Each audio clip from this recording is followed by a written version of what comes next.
안녕하십니까, 박사입니다. 4월 26일 오후 젤렌스키의 전화를 드디어 중국의 시진핑이 받아줬습니다. 젤렌스키는 자신의 트위터에 아주 기쁜 듯 이 소식을 올렸습니다. 영어로도 올렸지만 중국어로도 올렸습니다.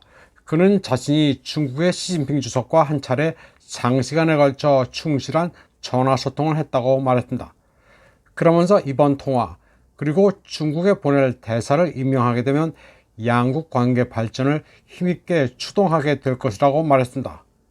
이 뉴스는 간단해 보이지만 아주 재밌습니다. 반중과 친중, 친반 우크라이나의 구분을 확 흩뜨러 버렸습니다. 젤렌스키의 이런 행동을 욕할 수도 칭찬할 수도 없게 만들었습니다. 미디어들이 분석을 해보려 해도 영 이해를 하기가 힘듭니다.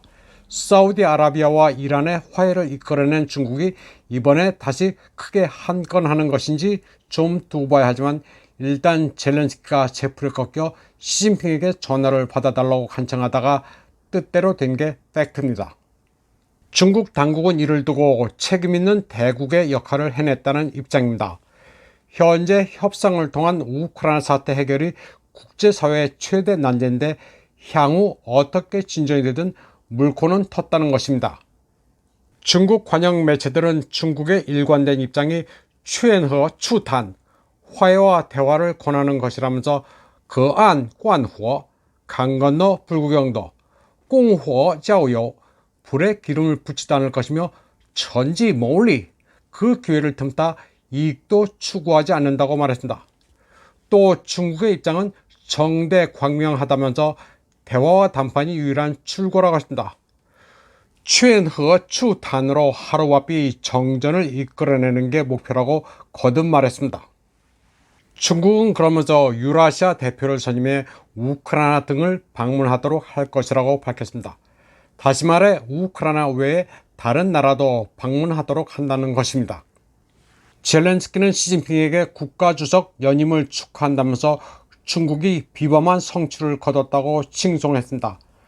또 우크라이나는 하나의 중국 원칙을 지킬 것을 약속한다고도 했습니다. 젤렌스키가 하나의 중국 원칙을 지키겠다고 한 것은 타이완을 바보로 만든 것입니다. 그동안 같은 자유세계라면서 없는 돈에 성금도 보내고 키예프를 응원했던 민진당은 꼴이 우습게 됐습니다. 하나의 중국 원칙을 지킨다는 것은 타이완을 국가로 인정하지 않겠다는 것과 동일합니다. 젤렌스키는 현 공업부장을 주중대사로 임명했습니다.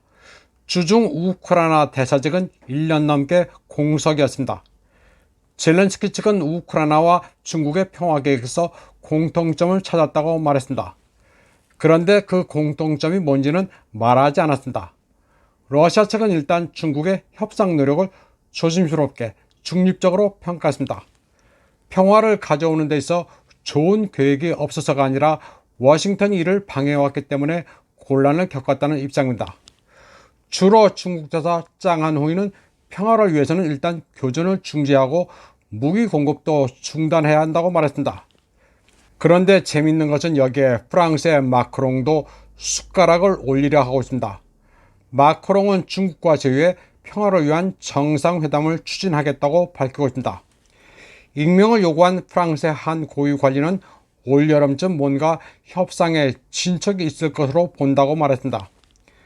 젤렌스키는 아직까지 협상을 위해서는 러시아군이 점령지를 내놓고 철수해야 한다고 주장하고 있습니다.